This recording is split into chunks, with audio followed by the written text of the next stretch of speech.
Bien, tengan ustedes muy buenas noches, estimados participantes. Queremos dar la bienvenida nuevamente a nuestro expositor, al doctor Carlos Alberto Laguna Calanche, que nos está colaborando nuevamente el día de hoy. Ayer hemos empezado el curso de lo que es asistencia familiar y guarda de los hijos. El día de ayer se ha tocado lo que es el tema de asistencia familiar y el día de hoy tenemos lo que es el tema de la guarda. También vamos a dar la bienvenida, está también conectado lo que es el doctor Rodolfo Castro, muchas gracias. Y bueno, nuevamente agradecer la copatrocinio que nos está haciendo nuestra diputada, ¿no? Cecilia Rivera, y agradecer a la Cámara de Diputados, Comité de Educación, agradecer también al Rotary Club La Paz Sopocachi, agradecer también a la consultora ya en capacitación, en educación y formación en gestión pública, que nos está dando paso a poder realizar este curso. Sin más que decir, creo que lo que queremos es aprender y bueno, dejo en manos de nuestro expositor, sino antes pedirles por favor durante el transcurso del curso puedan tener su micrófono apagado. Al final del curso tenemos la etapa de preguntas. Doctor, sea bienvenido y la palestra es suya. Muchísimas gracias, doctor Iván Molina, a través de su intermedio. Primero, agradecerles a cada uno de los colegas que participan en este pequeño, diríamos, un conversatorio acerca de una temática importante como es la guarda. Agradecer al Centro de Formación en Educación en Gestión Pública, a la Cámara de Diputados y a la Rotary Club, que son auspiciadores de esta clase de eventos que nos permiten estar en constante desarrollo de temas que no han sido muy desarrollados, sobre todo este tema, que es un tema que forma parte del Instituto de la Guarda, que es parte del derecho de niñez y adolescencia, y que por su trascendencia, por supuesto, que también tiene una relación con el derecho de familia, el tema de la guarda. Por lo tanto, reitero, al igual que la temática de asistencia familiar, el tema de la guarda es un tema muy amplio que tranquilamente, como el tema de la asistencia, nos podría llevar varios días, pero reitero, juntamente con mi colega tenemos una publicación denominada Soluciones Prácticas y Jurisprudenciales en el Proceso de Guarda, al cual invitamos aquí a los colegas que quieran un poquito más profundizar en la temática de la guarda, poder revisar nuestro texto y algunos aspectos que no los vamos a desarrollar el día de hoy. Me voy a permitir compartir las diapositivas para hacerlo un poco más didáctico tema de la guarda. Esa es la tapa de nuestro texto, publicada el año 2020, es la primera edición con el prólogo, en esa oportunidad, de otro gran profesional como es el profesor Alan Vargas Lima. Los temas a desarrollar en este conversatorio son 6. La guarda como tal, obviamente con sus características, una aproximación a la definición. El proceso de guarda, el interés superior del niño, que ayer había comentado que es un paraguas que sirve a cualquier autoridad para la toma de cualquier decisión. El gran problema está en que las propias autoridades no saben qué es el interés superior del niño. Todas van a manifestar lo que establece el artículo 60, que es la preeminencia de los derechos, etcétera, etcétera. Con esa definición nunca podríamos primero evaluar y después determinar el interés superior del niño. ¿Cómo definimos con ese concepto la guarda? O sea, con la preeminencia de los derechos. O sea, ¿cómo yo voy a definir la guarda con ese concepto de preeminencia de los derechos? Por supuesto, nunca voy a poder tener una determinación adecuada al respecto. Y aquí vamos a darles algunas luces que van a permitir a las autoridades judiciales y por supuesto a los colegas tener el respaldo necesario para solicitar a su favor o a favor del cliente, en este caso, el cuidado y protección del niño. Los requisitos para ejercer y los factores para otorgar la guarda sería el punto número 4. El quinto, la guarda compartida, incluida en el Código de las Familias y del proceso familiar, como un tipo de guarda, digamos, novedosa, que tiene algunas características y que desde nuestro punto de vista es el mejor tipo de guarda, y por supuesto vamos a explicar el por qué. El derecho de visita y su régimen, y de ahí deviene el manejo adecuado de la terminología. Una cosa es el derecho de visita y otra cosa es el régimen. Estamos acostumbrados en la práctica jurídica, por ejemplo, y los colegas no me van a dejar mentir, a que alguna de las partes pida modificación al derecho. Los derechos no se modifican, lo que sí se modifica es el régimen. Por lo tanto, la idea es tener claro estos 6 aspectos que por supuesto nos van a ayudar en la práctica profesional. El objetivo, por supuesto, de este conversatorio, curso, es el conocimiento del Instituto de la Guardia y su proceso, complementado con el material que yo les acabo de hacer mención, el texto publicado el año 2020. No existe material publicado en Bolivia sobre la guarda, excepto la publicación que nosotros hemos realizado.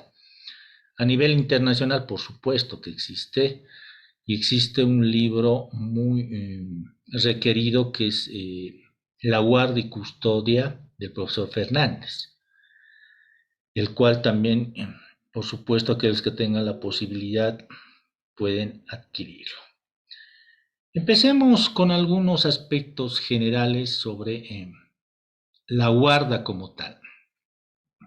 La guarda, de acuerdo a lo que está determinado en el Código Niña, Niña, Adolescente, no es otra cosa que el cuidado y protección integral del niño.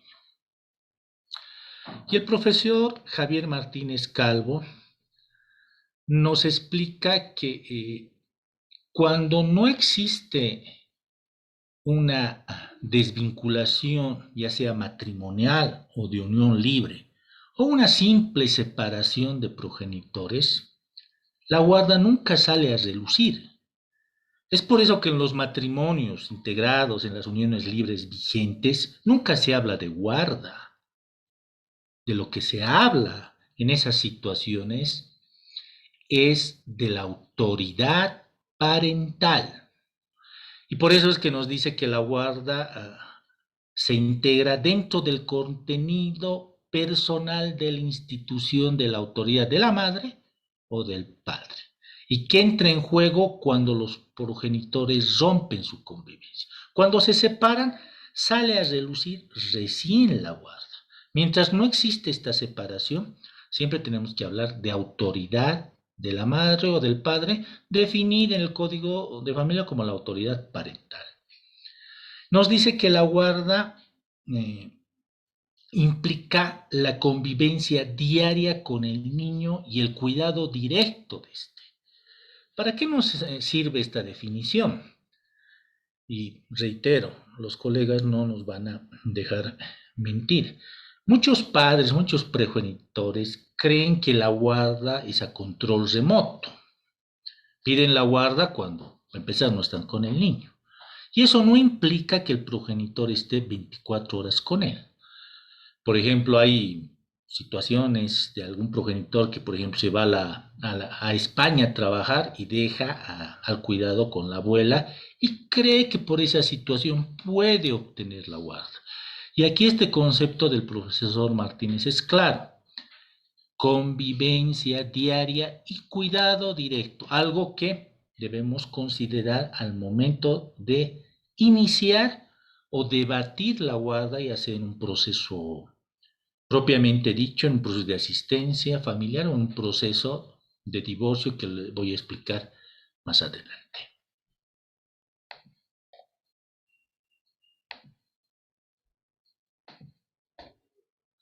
¿Cuáles son las características de la guarda? Esto, por supuesto, no... nos ayuda a solucionar alguna problemática. He escuchado, bueno, no Doctor, es... en modo presentación lo puede poner, por favor. Claro que sí, doctor, va a disculpar, no me había dado cuenta. Ahora sí. ¿A qué nos referimos con las características? Es bueno considerar siempre todos los aspectos de un instituto, en este caso del Instituto de la Guarda, porque esto de entrada nos permite solucionar problemas. Les comentaba que en realidad he leído varias resoluciones judiciales donde el juez establece guarda provisional. En realidad hasta podría denominarse un pleonasmo, una repetición innecesaria. La guarda siempre es provisional. La asistencia familiar también. Por lo tanto, es innecesario establecer guarda provisional de guarda legal. En España la legislación maneja la guarda provisionalísima, es decir, una instancia administrativa que mientras existe un debate en la jurisdicción ordinaria, otorga el cuidado a cierta persona, pero como la guarda tiene la característica de ser provisional, la denomina provisionalísima. Un concepto que también podríamos manejarlo acá, pero en realidad la característica es provisional. Por las propias características puede cambiar dependiendo del interés superior del niño, que más adelante les voy a explicar. Al ser provisional, por supuesto que es revocable o modificable. Es voluntaria. ¿En qué sentido? En el sentido de que la guarda no necesariamente puede solicitar un progenitor, también puede solicitar una tercera persona. Y de ahí deviene la voluntariedad. Es intransferible. El progenitor que obtenga la guarda no puede darle el cuidado a otra persona. Por lo tanto, de ahí deviene esa característica de intransferibilidad. Es cautelar porque permite, en algunos casos, la toma de una medida en protección al niño. Y es física, como había comentado, porque yo tengo que estar al cuidado directo y físico del niño. No existe cuidado y protección a control remoto, como algunos progenitores pretenden hacer creer a la autoridad judicial al momento de solicitar la guarda. Es importante también mencionar cuáles son los tipos de guarda. Este ha sido un debate, queridos colegas, iniciado, por supuesto, en la legislación anglosajona, en el derecho comparado de Estados Unidos, los cuales siempre tienen a investigar y a desarrollar mucho más cosas que el lado latinoamericano y que precisamente es ahí donde nosotros debemos aprovechar esos estudios. Fue el profesor Folber que en su momento hizo una división del tipo de guarda, que estaba relacionado exclusivamente con la autoridad parental. Él en realidad definió a la guarda en 4 tipos, pero por cuestiones didácticas preferimos desarrollar 3 tipos de guarda que son aplicados en realidad que son aplicados en la práctica jurídica forense. El Código de las Familias y del Proceso Familiar habla solamente de 2 tipos de guarda. Y el Código Niña, Adolescente, por supuesto que no hace mención alguna al respecto. La guarda exclusiva implica que el cuidado y protección del niño esté a cargo de un solo progenitor. Por eso es la denominación de exclusividad. La guarda partida, que precisamente el día de ayer uno de nuestros colegas nos hacía alguna consulta al respecto y relacionada con la asistencia familiar, implica que un progenitor esté al cuidado de un número de hijos y el otro de otro número de hijos. Ahí se denomina guarda partida, un tipo de guarda aplicable en Bolivia, poco visto, pero aplicable en Bolivia, Y el último tipo de guarda es la guarda compartida, que implica el cuidado o la corresponsabilidad de los dos progenitores. Más adelante voy a comentar algunas características de este tipo de guarda que desde nuestro punto de vista, que desde el punto de vista de una mayoría doctrinaria, que desde el punto de vista de algunos psicólogos es el mejor tipo de guarda. En Bolivia la guarda compartida es una forma excepcional donde el juez determine el cuidado y protección del niño, pero además que para su aplicación debe haber un acuerdo entre progenitores. El juez no puede directamente determinar la guarda compartida. Así lo establece el Código de las Familias y el proceso familiar. El día de ayer igual hacía referencia a la problemática que existe en el manejo de la terminología. Escuchamos a los que creen ser profesionales expertos en derecho de familia y niñez y adolescencia manejar términos que no son los adecuados. Por ejemplo, tenencia, unos hablan de custodia, otros hablan de tutela, otros hablan de patria potestad. Terminología totalmente errónea para referirse a este instituto, al instituto referido al cuidado y protección integral del niño. Tenencia, lo único que se tiene, ayer comentaba, son las cosas. Al niño hay que cuidarlo y protegerlo. Por lo tanto, este es un término despectivo que la propia Convención sobre Derechos del Niño ha invalidado al respecto. El término de custodia es un término de sobreprotección al cuidado y protección del niño. Se lo utiliza en la legislación española. Cuando en la legislación española uno habla de guarda y custodia, se supone que ese cuidado está a cargo de los progenitores, porque estos, por tener esa descendencia, se supone que dan una mayor protección. Se habla de guarda y custodia solamente cuando los progenitores están a cargo.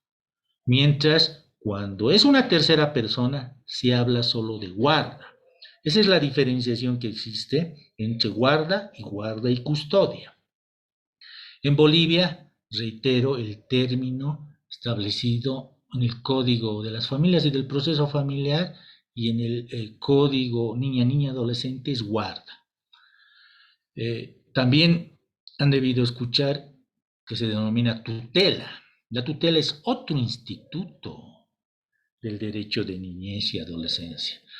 En las escuelas estamos acostumbrados a que los profesores o los directores soliciten la firma del tutor para la inscripción.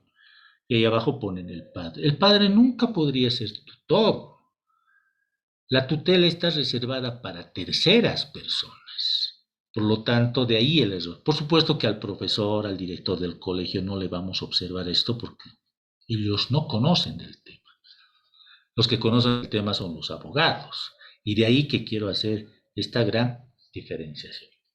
Otros manejan patria potestad. Ese es un término que no ha sido utilizado ni con el Código de Familia del 72. La patria potestad que se maneja en otras legislaciones no es otra cosa que la autoridad parental que emana de la procreación que una persona ha tenido o de esa relación jurídica que está referida a la adopción.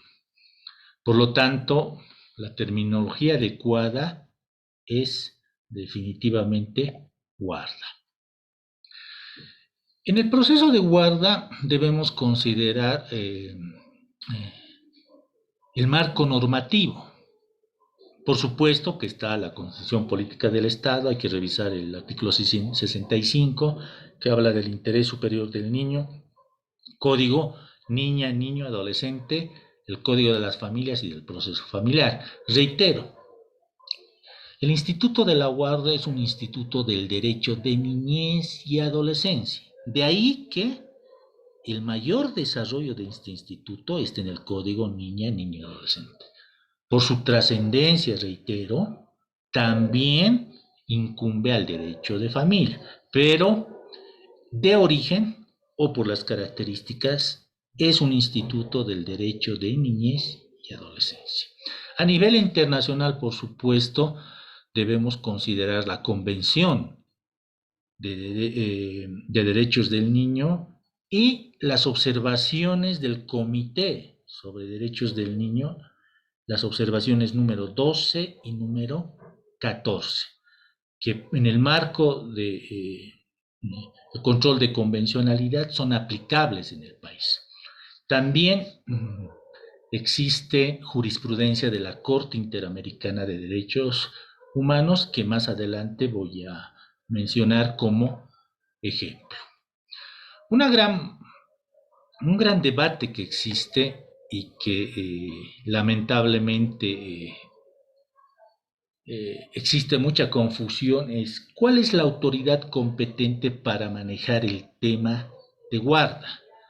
El Código de las Familias y del Proceso Familiar y el Código Niña, Niña, Adolescente no son muy claros al respecto.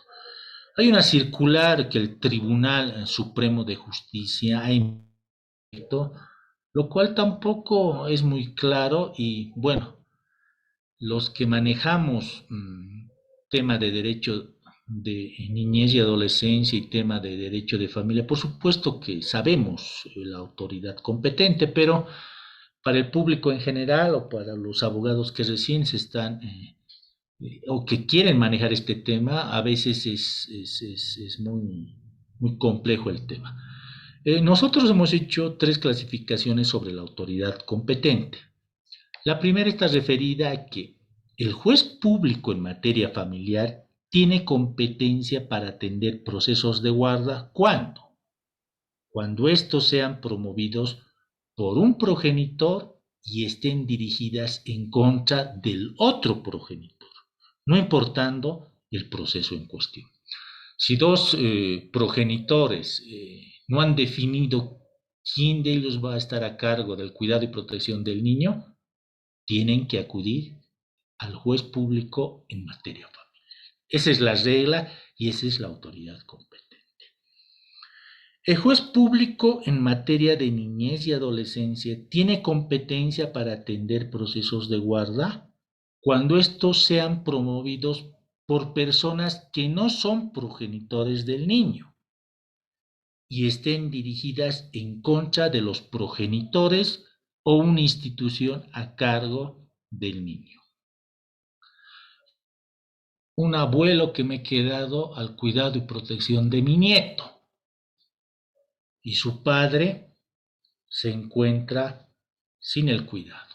¿Dónde tengo que acudir? Tengo que acudir al juez público en materia de niñez y adolescencia, porque yo no soy el progenitor y quiero dirigir mi demanda al progenitor. El juez público en materia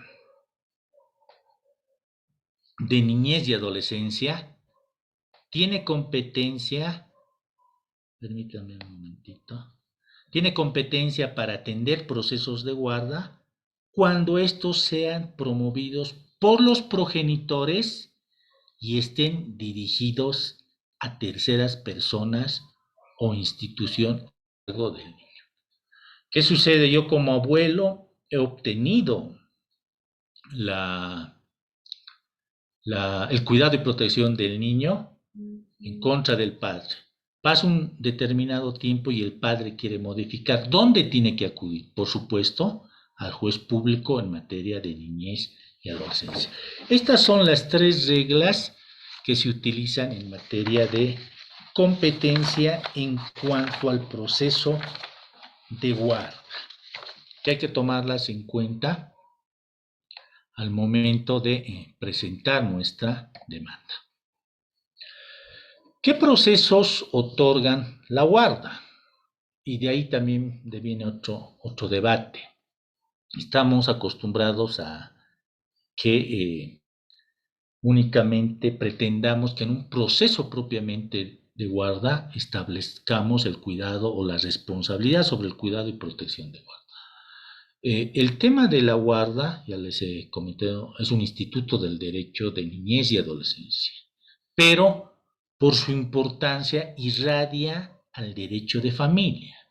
Y de ahí que en algunos procesos del derecho de familia se otorgue también la guarda. El primero que ustedes, por supuesto, conocen es un proceso extraordinario de divorcio, donde al establecer la autoridad competente las medidas provisionales, ya estamos fijando una responsabilidad sobre el cuidado del niño, lo cual posteriormente va a ser ratificado en sentencia. Por lo tanto, un proceso donde se otorga la guarda es el divorcio.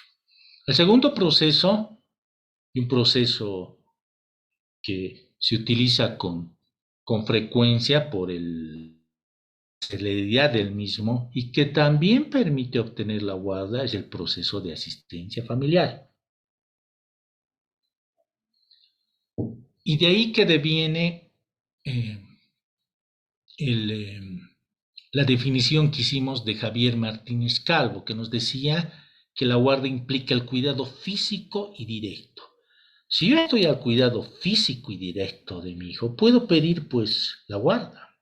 O también, si soy abuelo, puedo pedir la asistencia familiar. Y al pedir la asistencia familiar, estoy validando la guarda.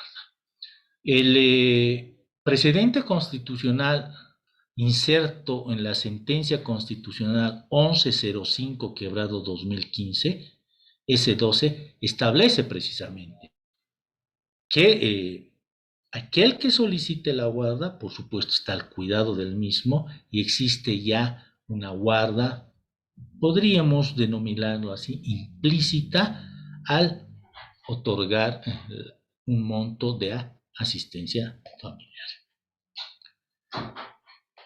¿Cómo se determina la guarda?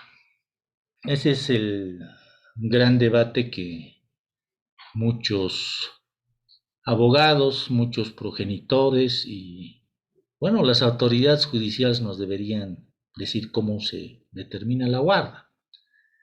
Por supuesto que no vamos a obtener una respuesta coherente al respecto. La guarda, queridos colegas, solamente está en función al interés superior del niño. Y más adelante voy a explicar qué es el interés superior del niño. Estamos acostumbrados en la práctica jurídica, por ejemplo, a que se pretenda que la guarda debe ser fijada en función a la edad del niño, en función al sexo del niño. Las mujercitas con la mamá, los varoncitos con el papá. Estamos acostumbrados a que creamos que la moral, como lo establece precisamente el Código de las Familias, que es un gran error, producto de la copia del anterior Código de las Familias, porque el Código dice, en función a la moral y cuestiones materiales, se definirá la guarda, o el cuidado y protección. Un gran error, un desliz del legislador nacional, producto de la copia del anterior Código de Familia. Ni la moral, ni las cuestiones materiales afectan la determinación de la guarda. Estamos también acostumbrados a que la orientación sexual de uno de los progenitores no permita que a cargo de la guarda. Ese es un análisis erróneo, por supuesto. Y también estamos acostumbrados a que el progenitor, que una vez se haya separado del otro y tenga una nueva relación de pareja, no puede obtener la guarda. Esos temas los vamos a detallar más adelante, pero ninguno de estas características permiten determinar qué persona obtener la guarda. Reitero, el único factor que permite validar qué persona es la adecuada para la guarda es el interés superior del niño. Pasando al interés superior del niño, ya les había comentado, es un criterio rector para otorgar la guarda. La Convención sobre Derechos del Niño, en el numeral 1 de su artículo 3, establece que debe ser el interés superior del niño, el cual se debe manejar en cualquier decisión donde precisamente él participe. Por supuesto que la guarda tiene como gran protagonista al niño. La observación general número 14 también nos determina las bases para, primero, evaluar el interés superior del niño y después determinar el interés superior. El artículo 60 de la Constitución Política del Estado nos da ese concepto general sobre la preeminencia de los derechos, pero habla del interés superior del niño. El artículo 220 del Código de las Familias y del Proceso Familiar hace lo propio, y la sentencia constitucional 038-2018 S4 hablan del interés superior. Pero reitero, en la legislación nacional manejan esa concepción amplia que no nos va a permitir llegar a un resultado adecuado. Y de ahí que vamos a acudir a la doctrina que nos permita tener claro en qué consiste el interés superior.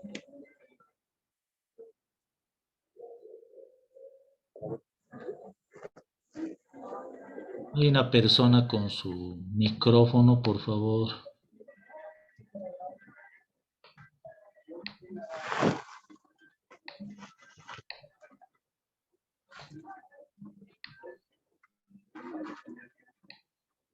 Un momentito.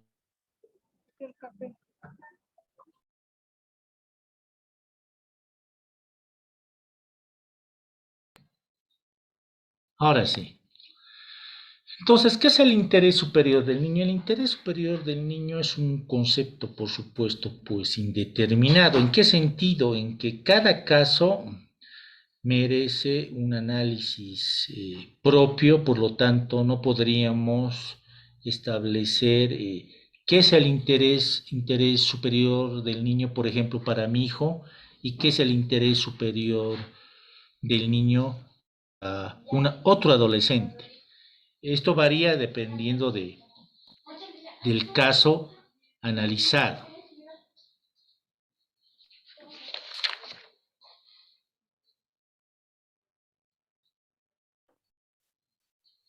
El artículo 12 del Código Niña, Niña, Adolescente nos da una aproximación a lo que deberíamos entender por interés superior del niño al momento de determinar esta característica y tomar una decisión.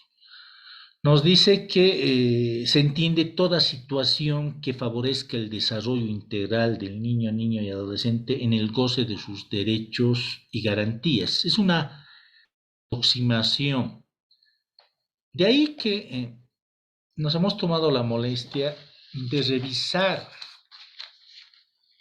cuestiones doctrinarias y hemos encontrado una definición realizada por el profesor Francisco Rivero Hernández en su libro El interés del menor, el interés superior del menor.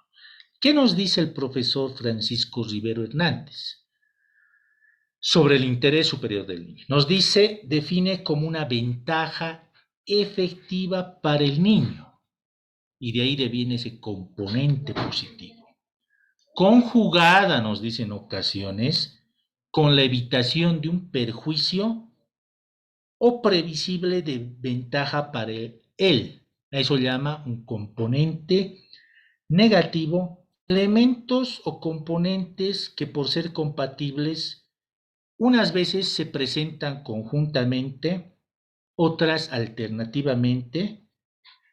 Por ejemplo, nos dice, evitarle perjuicios verosímiles, males mayores, o elegir para él la opción menos mala. Este es el concepto que nos permite una toma de decisiones adecuada al momento de definir la guarda, por ejemplo. Porque reitero, la guarda está determinada en función al interés superior del niño. Pongamos un ejemplo por decirles. Si consideramos que el interés superior es la ventaja efectiva para el niño, al momento de definir la guarda, definamos, ¿el papá le da esa ventaja efectiva o la mamá le da esa ventaja efectiva?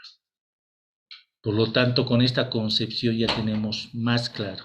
¿El niño se encuentra en ventaja con el papá o se encuentra en ventaja con la mamá? Con esa concepción, por supuesto que vamos a tomar una mejor decisión. Y más adelante les voy a mencionar cómo llegamos a determinar si con el papá tiene esa ventaja o con la mamá tiene esa ventaja. En España existe un caso muy estudiado, donde al momento de que la autoridad judicial decida si va a estar con la mamá o con el papá, se hace uso del derecho de opinión del niño. Y el derecho de opinión, como les voy a desarrollar más adelante, no solamente se lo toma de una forma directa, sino también que incumbe a los informes, en este caso, psicosociales. Todos ellos apuntaban a que la mamá sea la responsable físico y directo del niño, porque el niño así lo decía y además los informes lo validaban. ¿Qué hizo el juez en este caso? Le otorgó la guarda al padre. ¿Por qué? Porque se apartó de ese derecho de opinión, porque la madre profesaba una religión que no le iba a permitir al niño que tenía alguna enfermedad, por ejemplo, la transfusión de sangre. Y ahí estamos hablando del otro componente negativo, evitar perjuicios verosímiles. O aquel ejemplo, queridos colegas, donde un padre era adicto y el otro era una persona que tenía alguna enfermedad. Hay que ver con cuál de ellos el niño no tendría problemas al respecto. Por lo tanto, esta definición nos ayuda bastante y la vamos a materializar más adelante. Pero entiendan, en función al interés superior del niño, con esta definición, ¿cómo plantearíamos el problema? ¿Qué ventaja tiene el niño con el papá y qué ventaja tiene el niño con la mamá? Ese es el primer punto producto de esta definición. Y precisamente la observación general número 14 del Comité sobre los Derechos del Niño nos enseña a cómo concretar el interés superior del niño. Para saber si existe una ventaja efectiva con el papá y una ventaja efectiva con la mamá, lo que tiene que hacer la autoridad judicial primero es evaluar el interés superior del niño. Para evaluar el interés superior del niño, debemos considerar ciertos elementos para tomar una decisión. Esos elementos nosotros hemos llamado factores. Por ejemplo, un factor para evaluar el interés superior del niño es la opinión del niño. Otro factor para evaluar el interés superior del niño es la edad del niño. Otro factor para evaluar el interés superior del niño es el guardián primario del niño. Es decir, con quién el niño ha estado todo este tiempo con un cuidador primario, que generalmente es la mamá, generalmente. Una vez evaluado el interés superior del niño, hay que determinar cuál es el interés superior del niño. Eso nos explica la observación general número 14 al respecto. La guarda en Bolivia debe una serie de requisitos. Primero, nosotros hablamos de requisitos y después hablamos de factores. El artículo 59 del Código Niña, Niña, Adolescente habla de requisitos y los factores para otorgar la guarda de forma dispersa. Menciona algunos que los voy a desarrollar. ¿Cuáles son los requisitos? Es decir, esa condición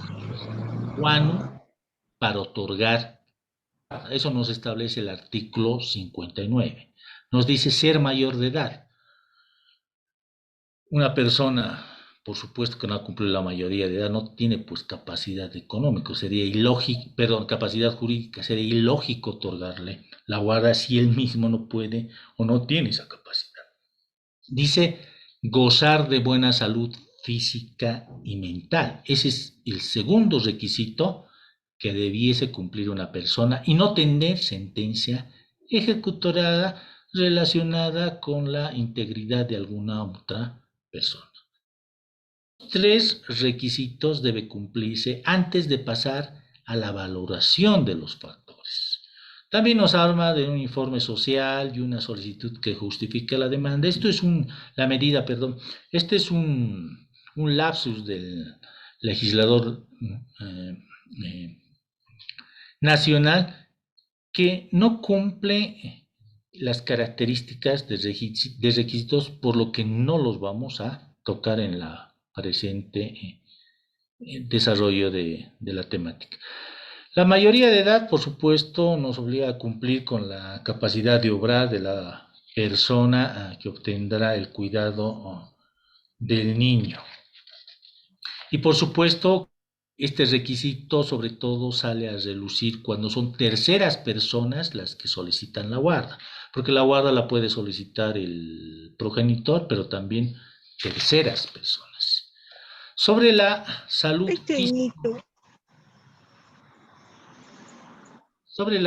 física o mental, estamos ante un concepto muy amplio de lo que deberíamos entender por buena salud física y mental. El significado de buena salud física o mental está directamente relacionado con la posibilidad de hacer el cuidado directo del niño. Yo puedo tener en este momento, como lo tengo, una enfermedad de base, puedo ser hipertenso, por ejemplo, como lo soy. Eso me tener un cuidado efectivo de mi hijo, por ejemplo. Por supuesto que no, por lo tanto la salud debe estar relacionada con eso. Puedo tener problemas del corazón. Si esos problemas del corazón afectan directamente o podrían afectar el cuidado del niño, por supuesto que yo no cumplo con tener este requisito de buena salud física y mental. Por lo tanto, este concepto está siempre relacionado con la posibilidad que yo tengo de hacerme cargo del niño. Hemos dicho que es una condición, esta sine qua non, que debe cumplirse. Tengo algunos ejemplos de por cuestiones que no se acomodan a la buena salud. Por ejemplo, las minusvalías físicas como la parálisis, hemiplejías, cuadriplejías, enfermedades de carácter psíquico como la esquizofrenia, depresiones, trastornos de personalidad, alcoholismo, drogadicción, ludopatía, que esto han sido considerados en la jurisprudencia comparada, por ejemplo. Estos son los términos que harían o las condiciones de salud que harían que una persona no esté a cargo del cuidado del niño.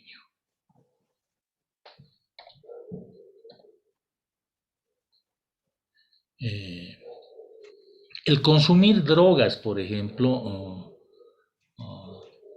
se preguntan si permitiría o no permitiría ser responsable del cuidado del niño. La jurisprudencia española, la emitida en la audiencia provincial de Castellón, por ejemplo, la número 114/2014, por ejemplo, en la legislación española establece que el consumir cannabis o marihuana no impide que un progenitor esté a cargo del niño. Y textualmente dice lo siguiente: no nos parece que tenga una relevancia decisiva para la resolución de la cuestión controvertida el hecho de que el padre sea consumidor de cannabis. Son otros los motivos a los que asignamos una virtualidad decisiva a los efectos que nos ocupan. En primer lugar está el hecho del largo tiempo transcurrido desde la separación, durante el que la familia se ha recogido por un régimen de custodia exclusiva de la madre, que ha reportado unos resultados óptimos en todos los sentidos. Por lo tanto, por ejemplo, en España se ha resuelto el tema del consumo, en este caso de marihuana o cannabis. Después, otro requisito nos dice no contar con sentencia ejecutoria. Por supuesto, cuando hablamos de ejecutoria estamos hablando de cosa juzgada. Debe ser de un delito doloso, debe ser de un delito cometido contra la vida y la integridad, no de cualquier delito. Entonces, si cumplimos con estos requisitos, recién somos parte que va a ser valorada en relación a si somos idóneos o no para ser, en este caso, guardadores. Una vez que se haga ese análisis de estos requisitos, debemos pasar a los factores para otorgar la guarda. Es decir, estos factores nos van a ayudar a el interés superior del niño. Les había hablado sobre la ventaja, si el niño tenía una ventaja efectiva del papá o una ventaja efectiva de la mamá. Es decir, ¿quién de los dos podía cuidarlo de mejor manera, el papá o la mamá? Para llegar a esa simple decisión, para llegar a establecer ese interés superior del niño, debemos considerar los factores. La legislación boliviana habla, por ejemplo, de evitar la separación de hermanos, salvo que ocasione un daño emocional o psicológico. Y de ahí que yo les mencionaba al principio que la guarda partida, si bien puede darse en la práctica jurídica, son casos excepcionales que no ocurren lamentablemente. ¿Por qué? Porque el mismo código nos dice que debemos evitar la separación de hermanos. Otro factor que establece el código niña, adolescente es garantizar a los niños y adolescentes un entorno de seguridad. La opinión del niño también está inserta en el código niña, adolescente, y estaríamos hablando de 3 factores determinados en la legislación nacional. Pero en realidad, ¿cuáles son los factores para otorgar la guarda? Y estos factores devienen de la doctrina y también devienen en algunos casos de la jurisprudencia comparada, ya que no están insertos en la legislación nacional. La opinión del niño, por supuesto, es un factor importante que va a definir el interés superior del niño. La dedicación que ha tenido cada progenitor hacia el niño antes de producirse la separación, lo que en doctrina se llama guardián primario. El guardián primario, por las características sociales del país, generalmente está definido a favor de la mamá. Generalmente es la que siempre se ha hecho cargo del mayor cuidado que tiene el niño. La edad del niño también influye al momento de determinar el interés superior del niño. El derecho anglosajón, reitero, del cual debemos leer, debemos aplicar, porque han desarrollado mucho más que la legislación y la jurisprudencia boliviana, nos habla de la garantía al relacionamiento del niño con el otro progenitor, lo que se llama el friendly parent. Es decir, en la legislación anglosajona, para otorgar la guarda a cualquiera de los progenitores, el progenitor que garantice el régimen de visitas o garantice la materialización del régimen de visitas, tiene a su favor un factor que va a permitir más adelante que a él se le otorgue la responsabilidad.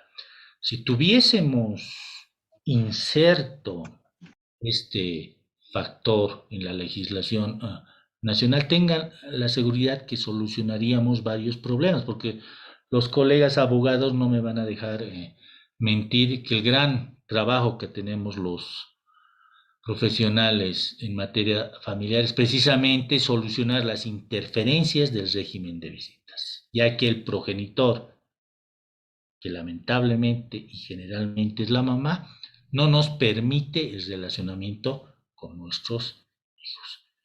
Otro factor es la disponibilidad de tiempo del progenitor. Aquí el progenitor, por supuesto, que trabaje 24 horas, con este factor no debería otorgarse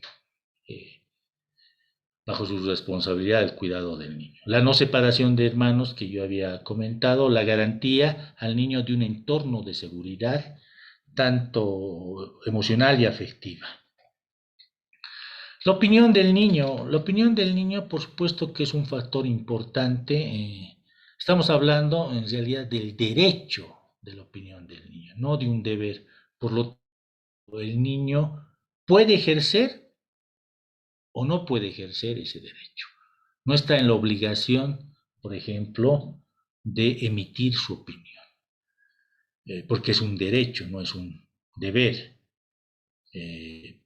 Los medios para conocer la opinión del niño en la práctica jurídica existen en dos medios. Primero es la entrevista reservada, donde directamente el niño emite su opinión, y a través de los profesionales del equipo multidisciplinario, es decir, el psicólogo y la trabajadora social. Se ha hablado mucho a qué edad el niño puede expresar su opinión. El niño puede expresar su opinión cuando éste tenga un juicio propio. La legislación y la jurisprudencia internacional y la legislación nacional también hablan de edad y madurez. La opinión del niño tiene un carácter importante en la decisión de la autoridad judicial, por ejemplo. No tiene un carácter vinculante. Imagínense que el niño emita o no quiera ir al colegio, o sea, la autoridad va a hacer caso de esta opinión, por supuesto que no. Y además, ¿por qué no es vinculante la opinión del niño? Porque los factores para determinar la guarda son varios, no son únicos. Por lo tanto, la opinión del niño es un factor más al cual la autoridad debe considerar, pero que puede apartarse porque, reitero, muchas veces el niño puede opinar cosas que no están relacionadas con su interés superior. ¿Cuántas veces debe emitir su opinión el niño? Y eso es un tema que se ha discutido bastante. El Comité de Derechos sobre Derechos del Niño, en su observación número 14, establece que el niño no debe opinar más de lo debido. Y esto es producto de que puede ser revictimizado y que esa opinión implica cierto riesgo porque las condiciones en las cuales opina le pueden afectar. Estamos acostumbrados a que exista un problema en la Defensoría de la Niñez y lo primero que hacen es una citación con valoración del niño. Ni siquiera preguntan en realidad cuál es el proceso, pero ya existe la citación para la valoración. Y de ahí deviene que el niño no debe ser revictimizado. El otro factor está referido al guardián primario, que es qué progenitor se ha dedicado o qué tiempo ha dedicado cada progenitor antes de producirse la separación. Reitero que por la realidad social generalmente es la mamá la que siempre ha estado más tiempo al cuidado del niño. Este factor permite, por supuesto, reconocer ese vínculo afectivo del niño y uno de los progenitores. Y precisamente la ciencia de la psicología, que este vínculo emocional se considera muy importante, por lo que se recomienda la continuidad. Y eso es lo que debemos analizar al momento de determinar cuál de los progenitores es el más adecuado para el cuidado del niño. La edad del niño es otro factor importante que las autoridades judiciales deben considerar. No se utiliza de forma automática. Antes creo que tenía la idea de que a partir de los 12 podía estar con el papá, antes con la mamá. No es utilizado este factor de forma automática. Eh, Efectivamente, en algún momento del crecimiento del niño afecta su edad en relación al cuidado de la madre, y es cuando éste se encuentra en un periodo de lactancia. Cuando el niño se encuentra en un periodo de lactancia, por supuesto que la autoridad debe dar prioridad al cuidado por parte de la madre.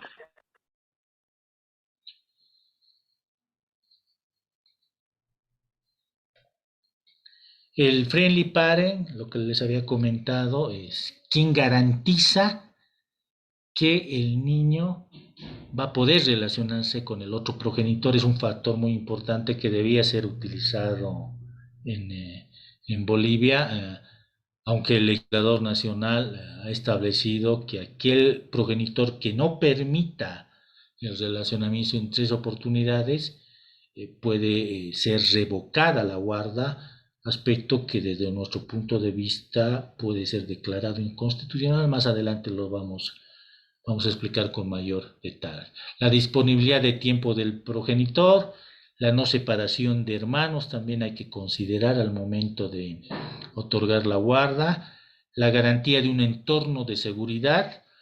Y este es un tema que es importante también desarrollarlo en el sentido de que tenemos factores que nos van a permitir llegar a la conclusión que les decía al principio. El niño tiene ventaja con el papá o con la mamá. Si el niño es lactante, tendrá pues una ventaja más con la mamá, porque ella es la que suministra, ¿no? Entonces, estos factores nos va a permitir llegar a determinar el interés superior. Lamentablemente existen otros factores por la propia idiosincrasia del país que no influyen para nada al momento de otorgar la guarda. Uno de ellos, por ejemplo, es el sexo del niño. No hay que creer que porque sea una niña necesariamente tiene que estar con la mamá. Eso es un error al respecto. La convivencia de un progenitor con un tercero podrá ser un factor para la toma de decisiones, tampoco.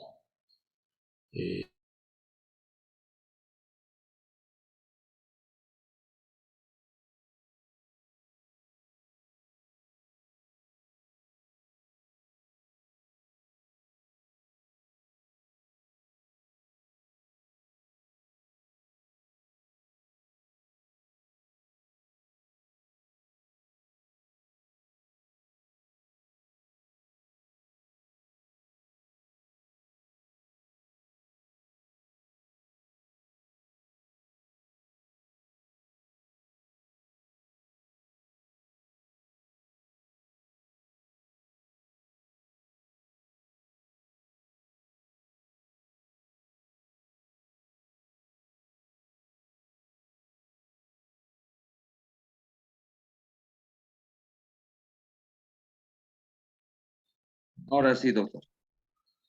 Gracias.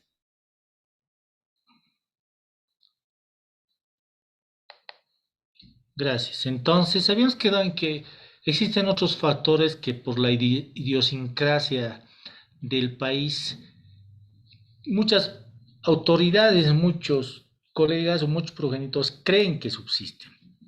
Ya les había comentado, el sexo del niño no tiene influencia alguna al momento de decidir sobre la guarda. Tranquilamente un papá puede estar a cargo de sus hijas o una mamá a cargo de sus hijos. La convivencia de un progenitor con un tercero tampoco influye, por lo menos al inicio, excepto si esa convivencia que tiene tanto el papá o la mamá con otra tercera persona afecta al interés superior del niño. Pero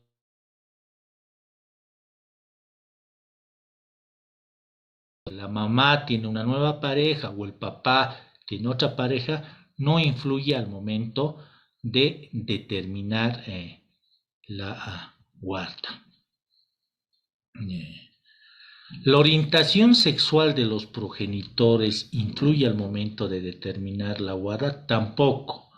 Y de ahí que hemos hecho uso de la jurisprudencia internacional de la Corte Interamericana de Derechos Humanos, en el caso Flor Freire versus Ecuador, la sentencia de 31 de agosto del 2006, el caso Atala Rifo y Niñas versus Chile y el caso Duque versus Colombia. ¿Qué nos dice al respecto esta sentencia?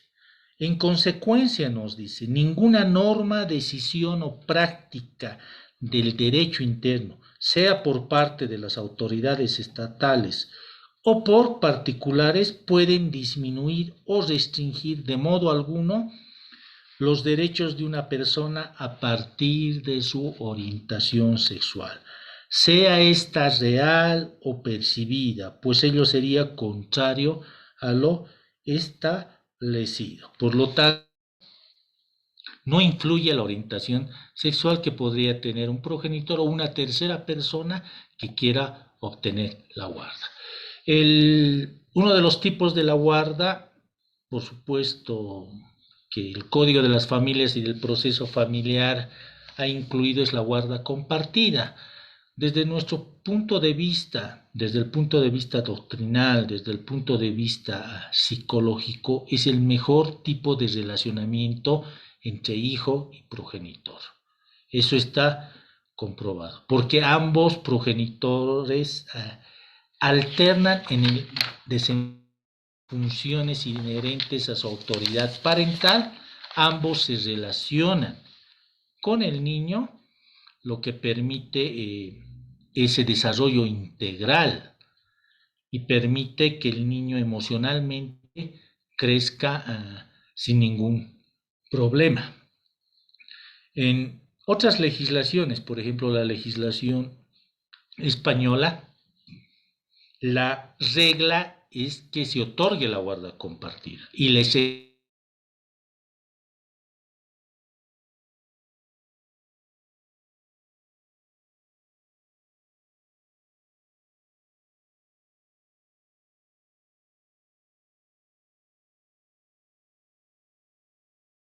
progenitor.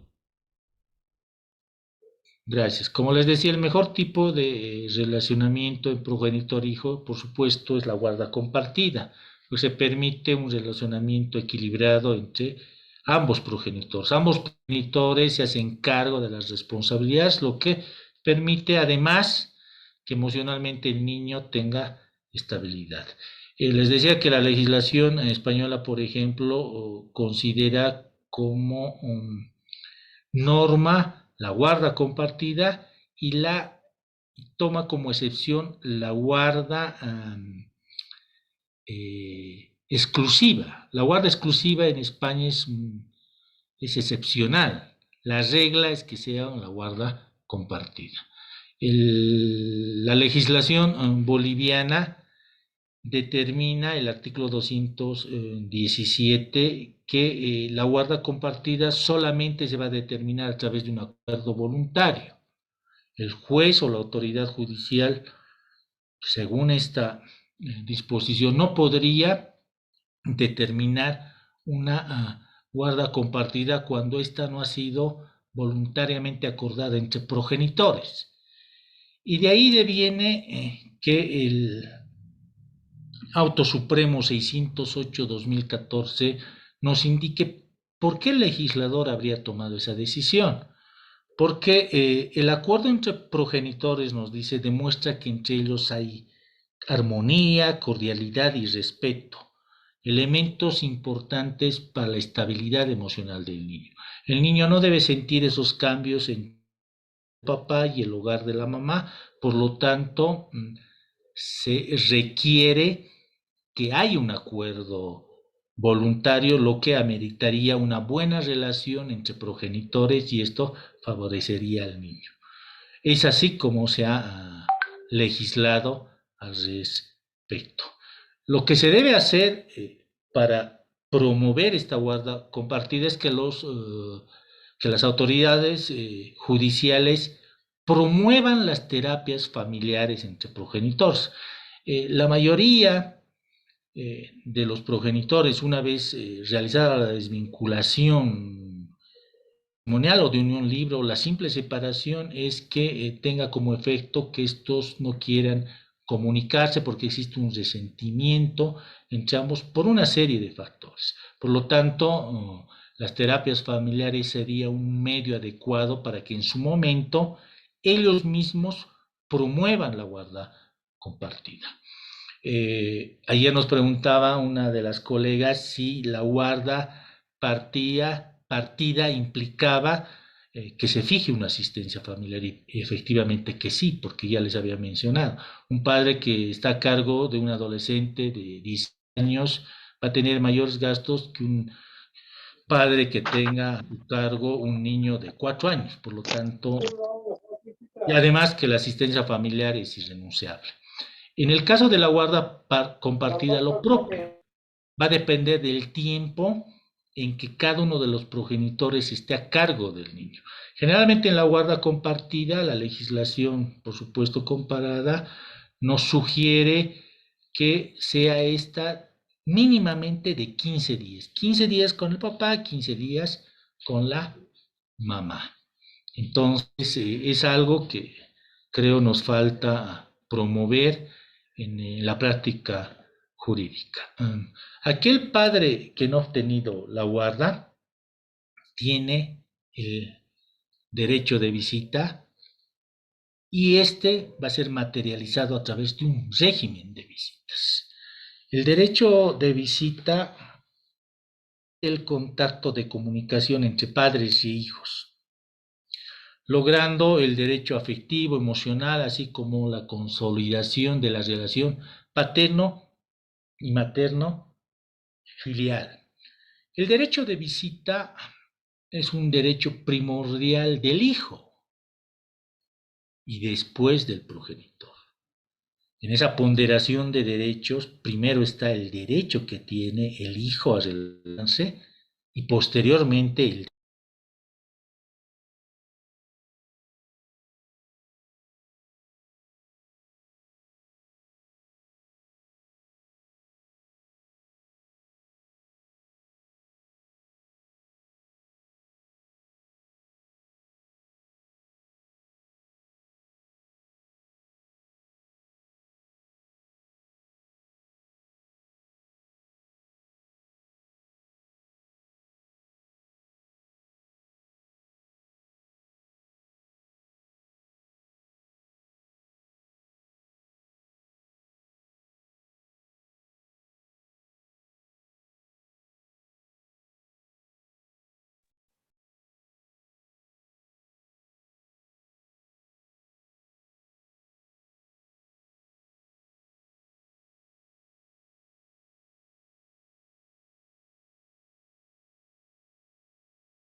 Bueno, gracias, Ivana. Nuevamente las disculpas del caso. Creo que hay muchos problemas por mi zona, pero espero que esta vez continuemos hasta el final.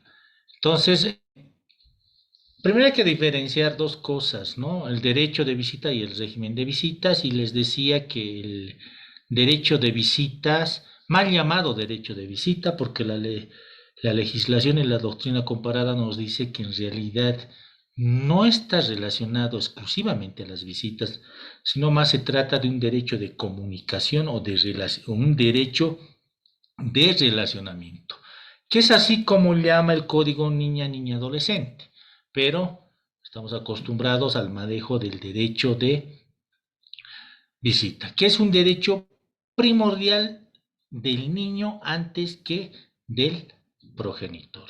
La finalidad, por supuesto, es fortalecer el desarrollo integral de la personalidad del niño. Así lo establece la sentencia constitucional 566 quebrado 2016, 2018 S2.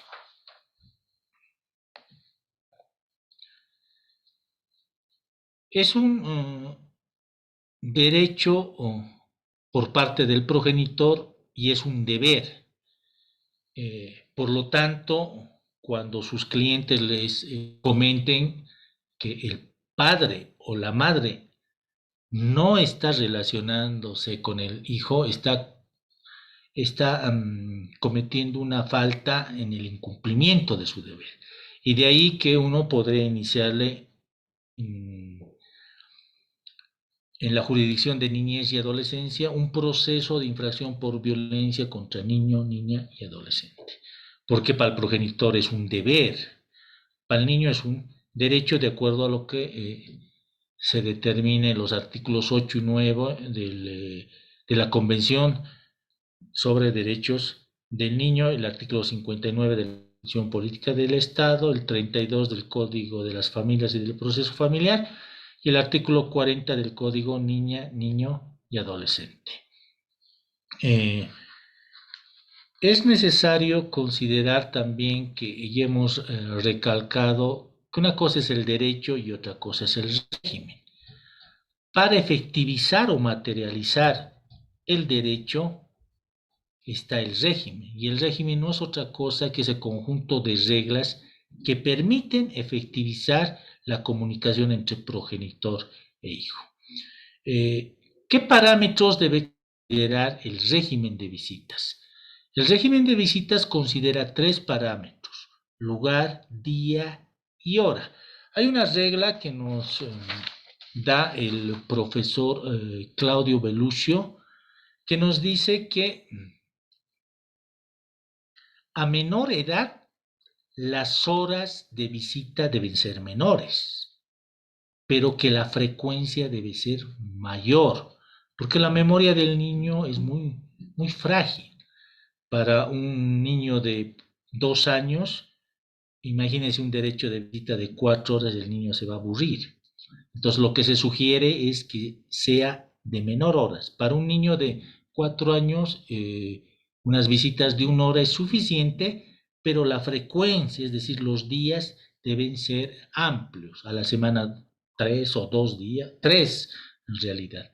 Mientras que cuando el niño tenga una mayor edad, las horas deben ser mayores, pero la frecuencia menor, porque por supuesto que el adolescente, por ejemplo, tiene sus propias actividades y solamente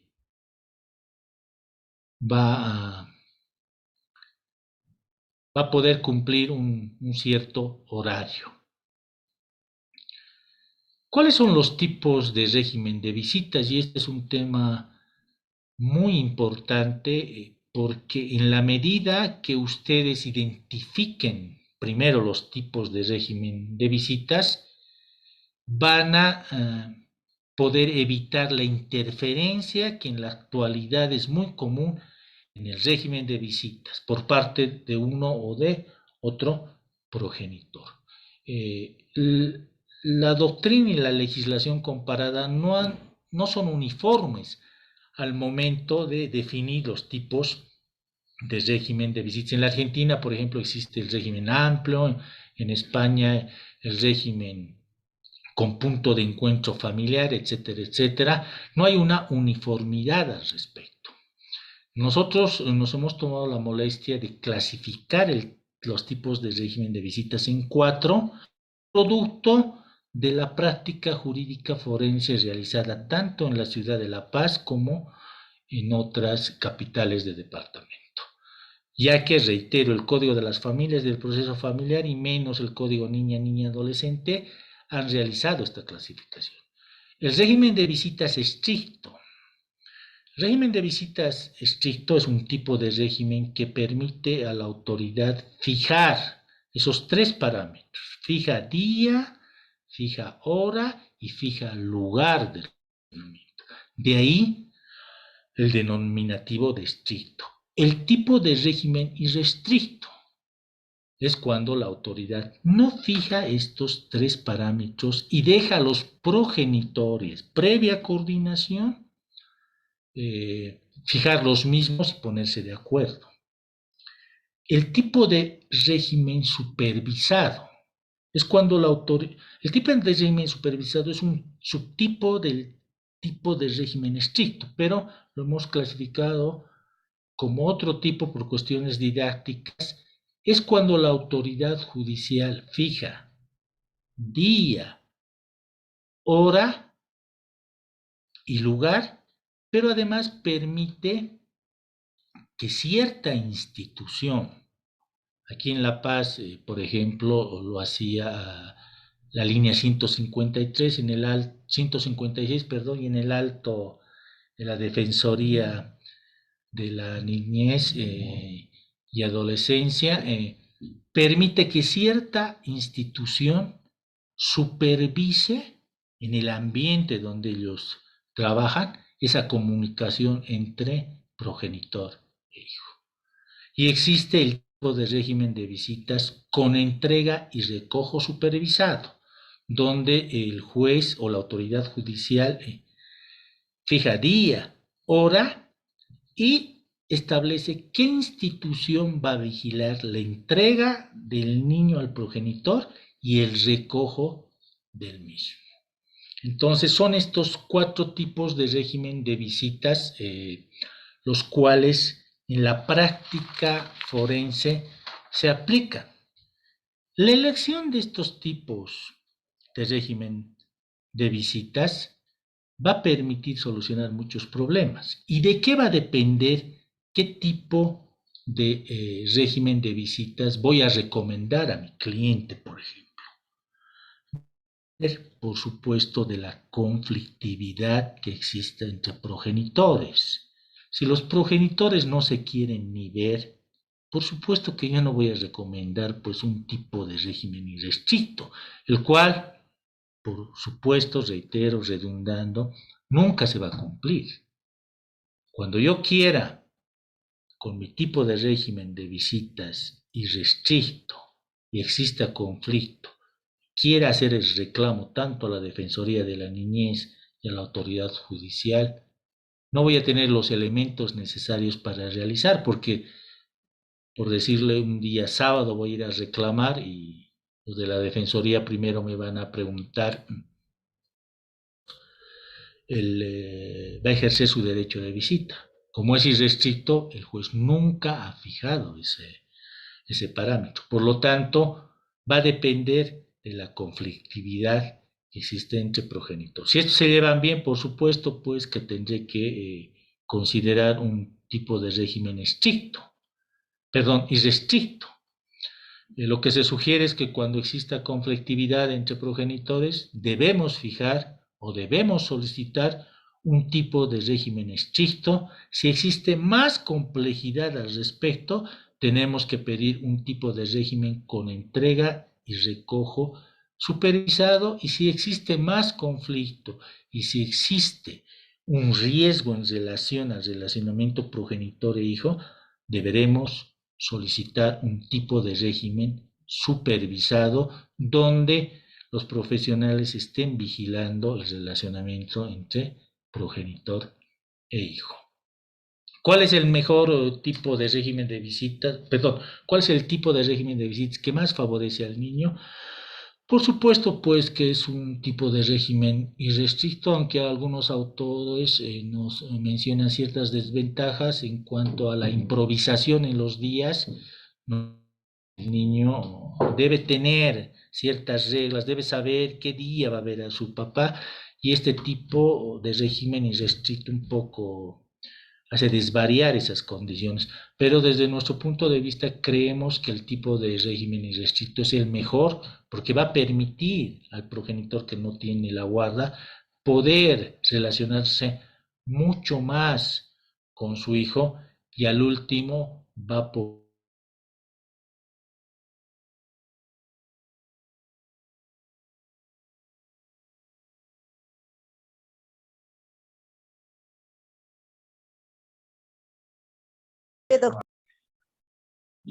Gracias, buenas noches nuevamente, queridos colegas, compañeros y al público en general. Mil disculpas por la demora. He tenido un trabajo y un percance que recién acabo de concluir. Bueno, continuando con la exposición del Instituto de la Guarda, mi colega Carlos Laguna se refería a cuál es el tipo de régimen de visitas que más favorece al niño. En este caso se les ha explicado que existen varios tipos de régimen de visitas, en el estricto y restricto, el supervisado y el supervisado con entrega y recojo.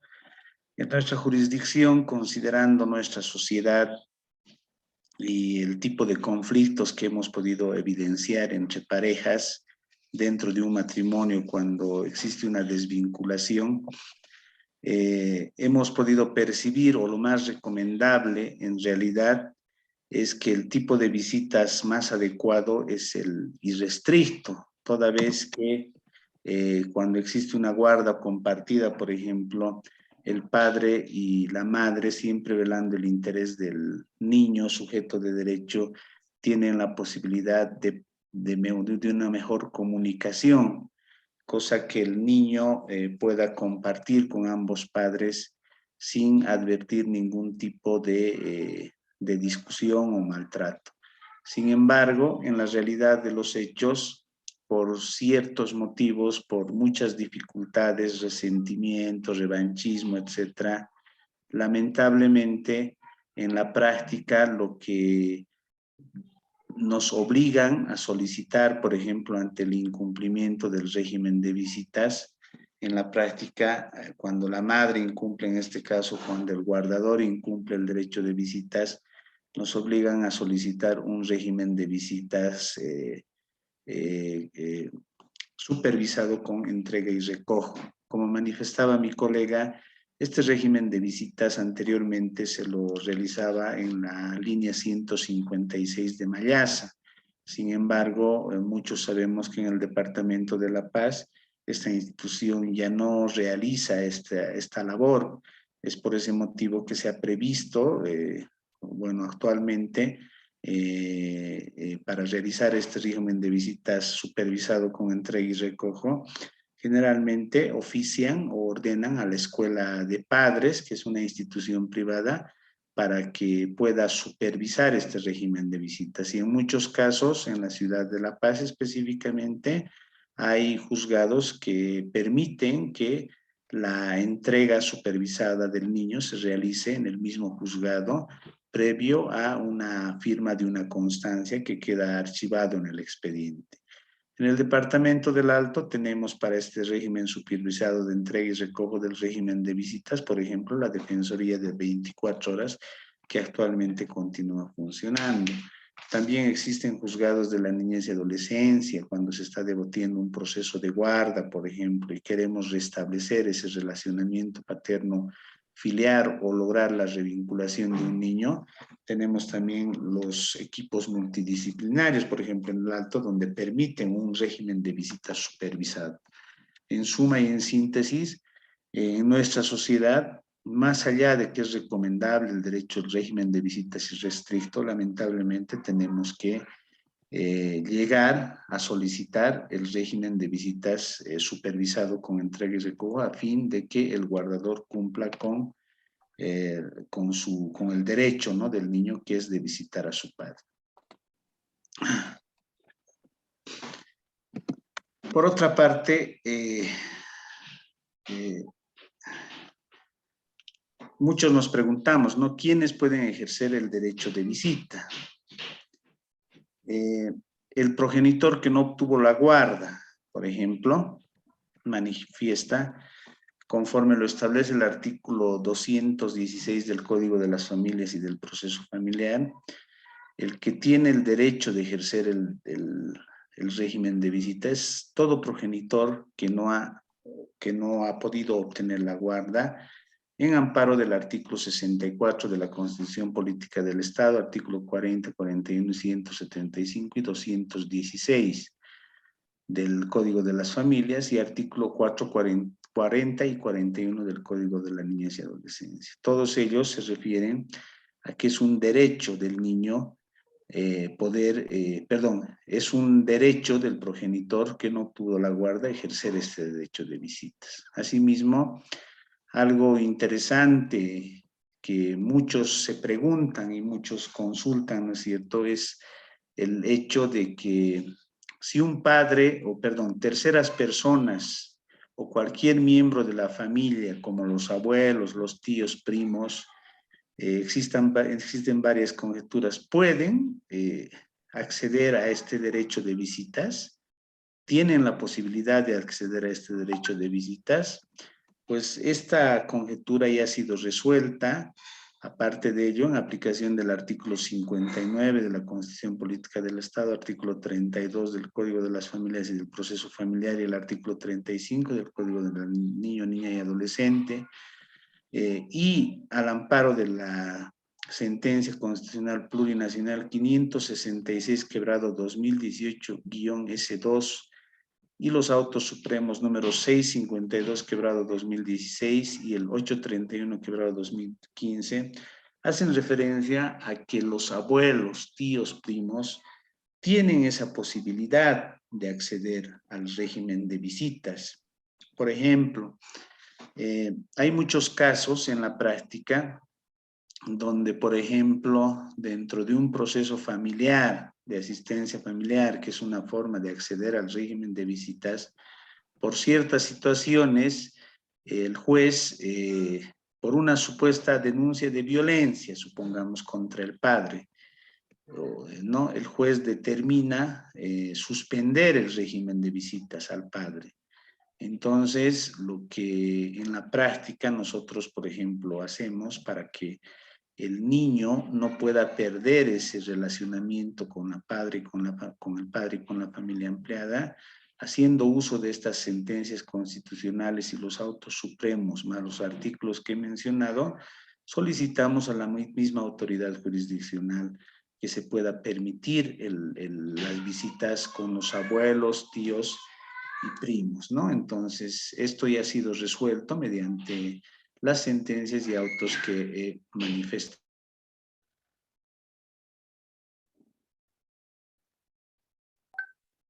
Perdón, se me ha cortado. Continuando.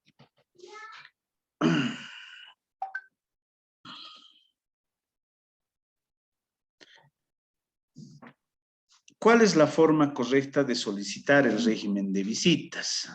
¿No?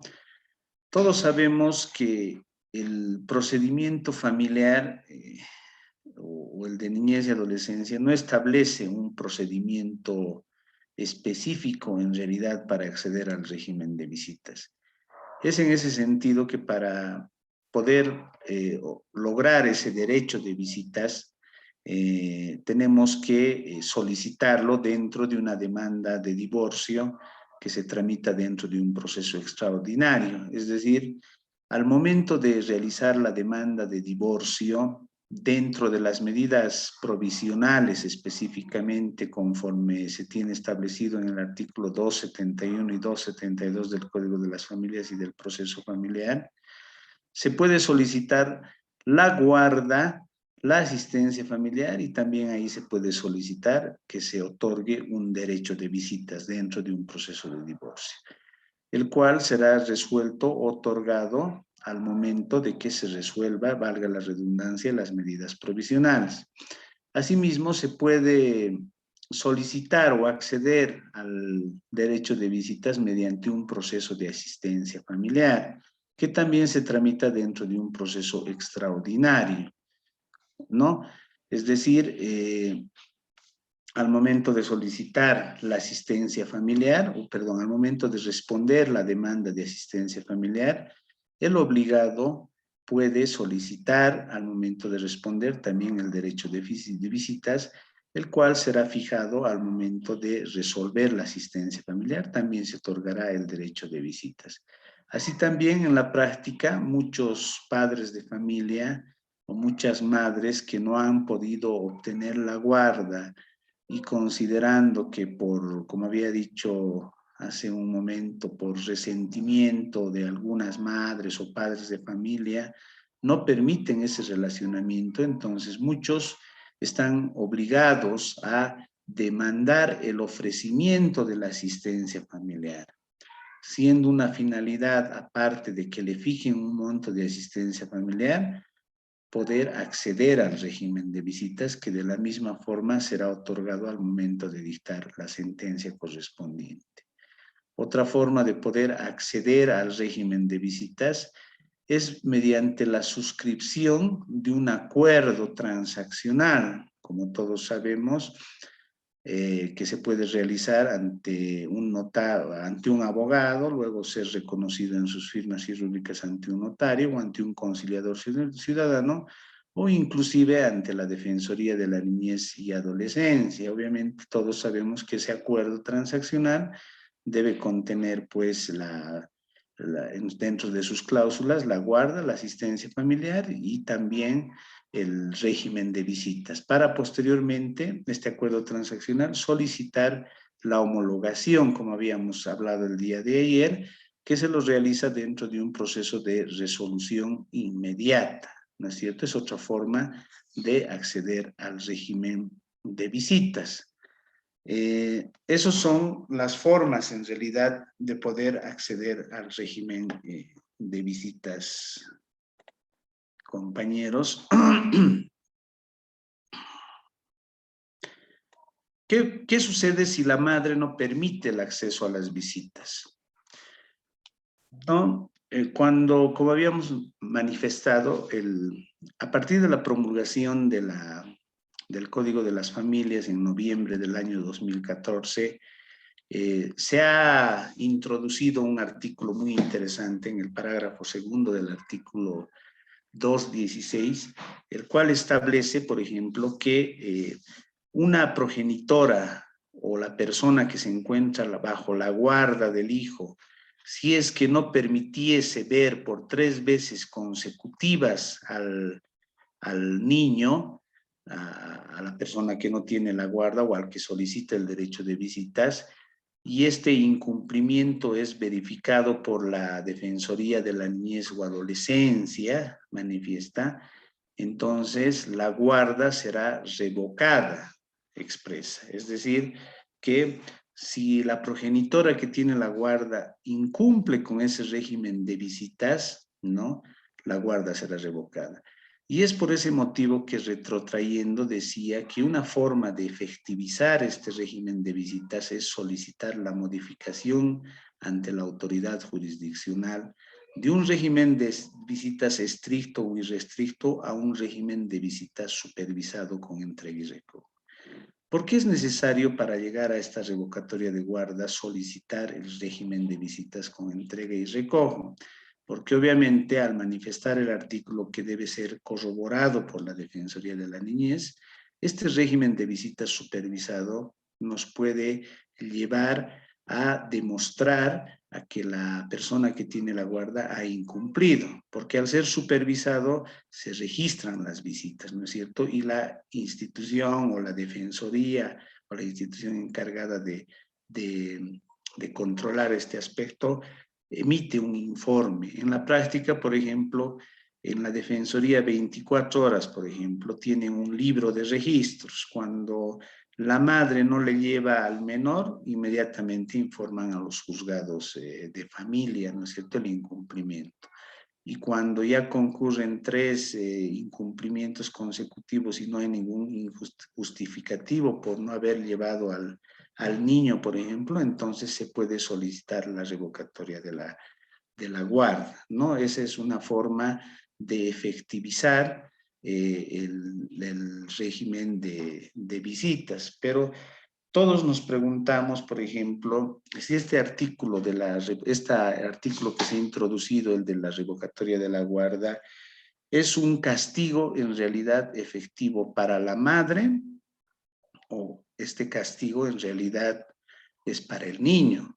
Obviamente, si nos podemos analizar, esta revocatoria de guarda de ninguna manera es un castigo, ¿no es cierto?, para la madre o para la progenitora o progenitor que ha incumplido con el régimen de visitas. Más al contrario, este es un castigo que se le está dando al niño, ¿no?, quien no tiene la culpa por el incumplimiento de su progenitora. ¿Por qué es un castigo? Porque obviamente es pues difícil a un niño que ha vivido prácticamente durante toda su vida con su progenitor o su progenitor, por su negligencia o incumplimiento tengan que mandar de donde el otro progenitor con quien tal vez jamás ha tenido una relación paterno-filial.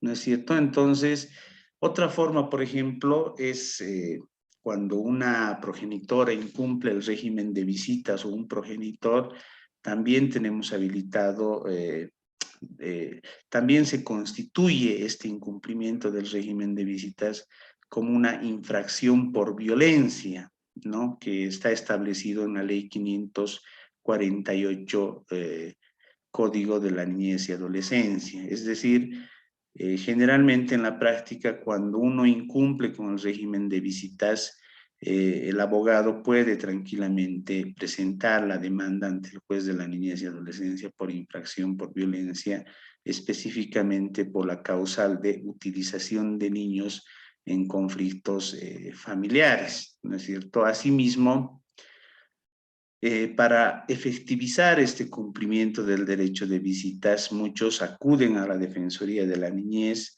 a obtener la citación correspondiente a efectos de denunciar precisamente esta infracción por violencia, quienes también tienen la facultad, ¿no?, de poder de oficio presentar una denuncia si es que corroboran que se está utilizando al niño para que no pueda visitar a su progenitor.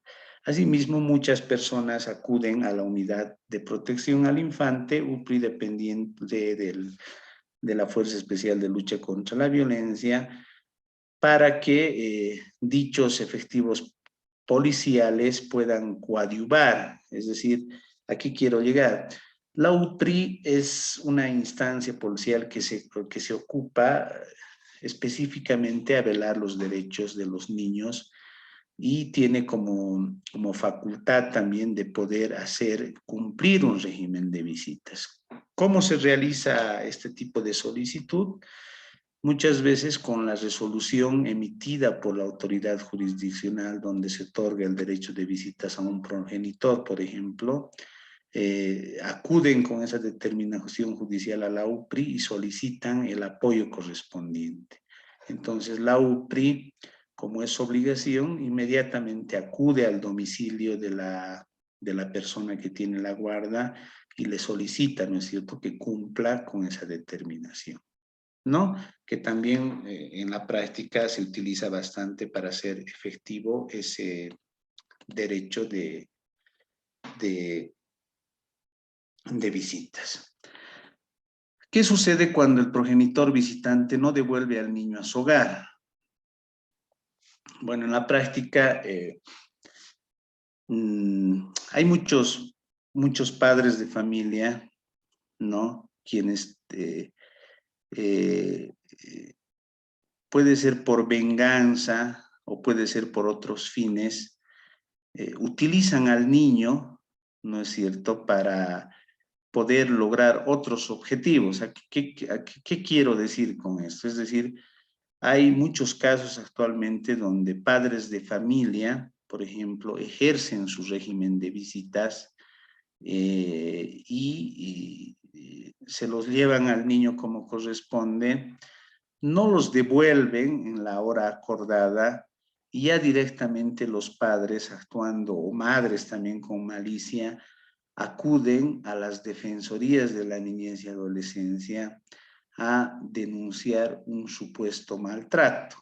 Lamentablemente, la falta de experiencia, profesionalismo de los funcionarios de la Defensoría de la Niñez, no de todos, pero casi de muchos que trabajan en esas instituciones, provoca pues que sin ingresar a fondo y sin saber en realidad la verdad de los hechos de que si este niño es víctima de algún tipo de maltrato, sin poder indagar o profundizar inclusive lo aseverado por la parte que está actuando con malicia, pues muchas veces han otorgado a un progenitor que falsamente ha denunciado un maltrato, han otorgado el cuidado provisional del niño mediante un acta de compromiso o prevención, que muchos debemos conocer, obviamente, ¿no? Con esa acta de compromiso y prevención, lo que hacen muchos progenitores es acudir ante la autoridad jurisdiccional y solicitar, pues, solicitar la modificación de guarda por ese supuesto maltrato. Entonces, como comprenderán, muchos malutilizan a la Defensoría de la Niñez y Adolescencia y aprovechan su inexperiencia, su falta de seriedad para conseguir otros fines y poder quitar inclusive la guarda de la noche a la mañana a madres o padres que han vivido prácticamente durante toda su vida con sus hijos, ¿no? Ante esta situación, este ejemplo que he dado, por ejemplo, o ante otros ejemplos, un caso en particular, por ejemplo, en el departamento de Santa Cruz, una pareja de concubinos resulta que se va a vivir a Santa Cruz y con la excusa de traerle a pasear a una hija, a la hija menor, el progenitor la traslada con un permiso otorgado por la misma Defensoría de la Niñez y Adolescencia que acuden ambos progenitores y en la Defensoría firman el permiso de viaje y de Santa Cruz el progenitor resulta que se viene a vivir al departamento de La Paz, viene de vacaciones y con el compromiso de devolverla o de retornarla un mes después. Pero ¿qué acontece? El progenitor maliciosamente, sin hacer conocer que tenía una autorización de viaje, acude a la Defensoría indicando que la madre habría abandonado a la menor. Consecuentemente, con esa falsedad, la Defensoría, como les había dicho, sin poner totalmente en conocimiento de la progenitora, ya les otorgan sin prueba alguna el acta de prevención, ¿no? Lo que ocasiona que sobrepasen muchas veces lo que determina una autoridad jurisdiccional en relación a determinar la guarda. Entonces, para ese tipo de casos, por ejemplo, y para actuar y tratar de recuperar de forma inmediata a la niña, niño o adolescente que ha sido sustraída de forma mentirosa de su guardadora, en muchos casos acudimos a la autoridad judicial donde existe un proceso de divorcio, asistencia familiar o la autoridad judicial que ha otorgado la guarda para solicitar la inmediata restitución. Lamentablemente, las autoridades jurisdiccionales, a causa de los protocolos que deben seguir, más que solicitar el rescate de la menor, previamente tenemos que cumplir con muchos formalismos, por ejemplo, corren en traslado a la parte demandada para ver si es evidente o no.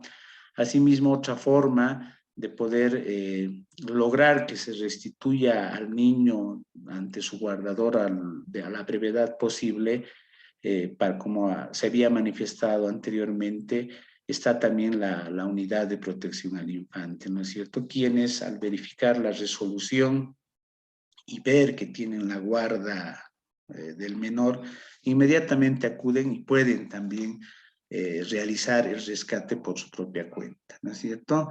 Y finalmente está la posibilidad de, si es que no se logra mediante la autoridad judicial, y mediante el apoyo de la Unidad de Protección al Infante, finalmente podemos acudir a la vía constitucional y plantear una acción de libertad sin necesidad de agotar la subsidiariedad excepcional. Es decir, no es necesario agotar todas las vías ante la autoridad judicial, juzgado de familia, niñez y adolescencia, toda vez que a la niña o el niño que ha sido sustraído de forma ilegal estaría retenido ilegalmente. Así lo señala la sentencia constitucional plurinacional 1017/2016-S3 y sentencia constitucional 0125-2017-S3, ¿no?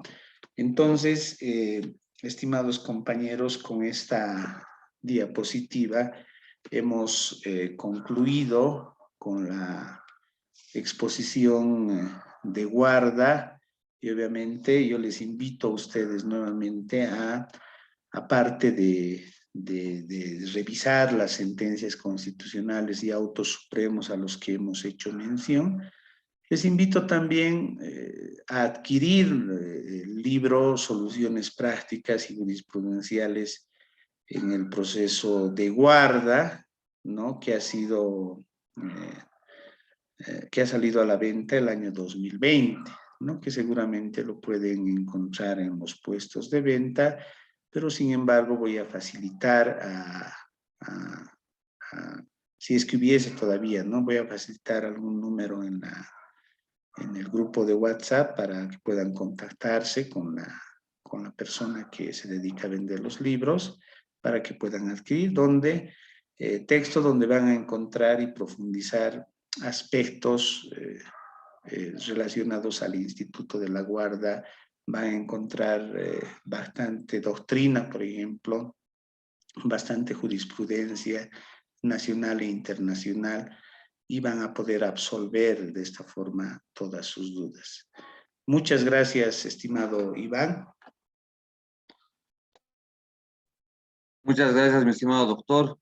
Agradecerle por la exposición, y también está presente el doctor Carlos Laguna. Entonces, tal vez podemos disolver algunas preguntas. Si tenemos, pueden escribir al chat. Tenemos una preguntita del doctor Rosso. ¿Se puede pedir visitas dentro de un proceso de guarda de un tercero?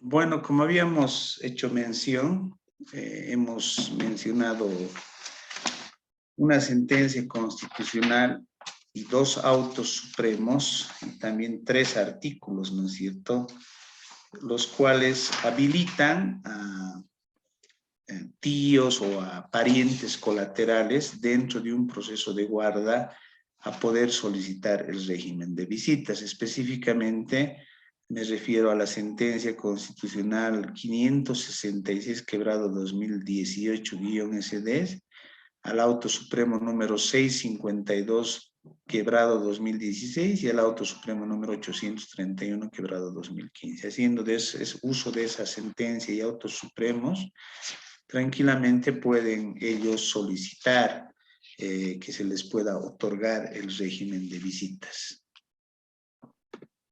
Muchas gracias, doctor. Hay una pregunta de José Luis Cona que dice: ¿se puede solicitar la guarda compartida luego de que ya hubo sentencia en favor de la madre? ¿Cuáles serían los justificativos para realizar esa apelación? En realidad no es una apelación, ¿no? Y por otra parte, no olvidemos que la guarda es provisional, es decir, toda la guarda no es definitiva, es provisional, y la guarda se modifica, depende a las circunstancias. Mi colega les ha debido explicar que existen 3 tipos de guarda en la realidad de los hechos: la compartida, la partida y la guarda exclusiva. Si ya la autoridad jurisdiccional ha definido una guarda exclusiva a favor de la madre o del padre, obviamente si es que el padre percibe que existe algún tipo de maltrato, o es que el padre percibe que el niño disfruta estando con él, puede solicitarse en cualquier momento dentro del mismo proceso donde se ha otorgado la guarda, la modificación de la guarda exclusiva a la modificación de la guarda compartida. No olvidemos también que el artículo 216 en relación a la guarda compartida establece que entre partes debe existir cordialidad y buen trato para que la autoridad jurisdiccional pueda acceder a otorgar esa guarda compartida. Asimismo, existe un auto supremo, el cual mi colega ha debido hacer mención también y que debe estar en las diapositivas para que se pueda otorgar la guarda compartida. Es decir, uno de los requisitos, valga la redundancia, es que exista cordialidad entre progenitores, ¿no? Porque obviamente al solicitar la guarda compartida el niño tiene que sentirse cómodo con ambos progenitores, es decir, no tiene que evidenciar discusiones, etcétera, ¿no? En suma, la guarda es provisional y no definitiva y en cualquier momento se puede solicitar.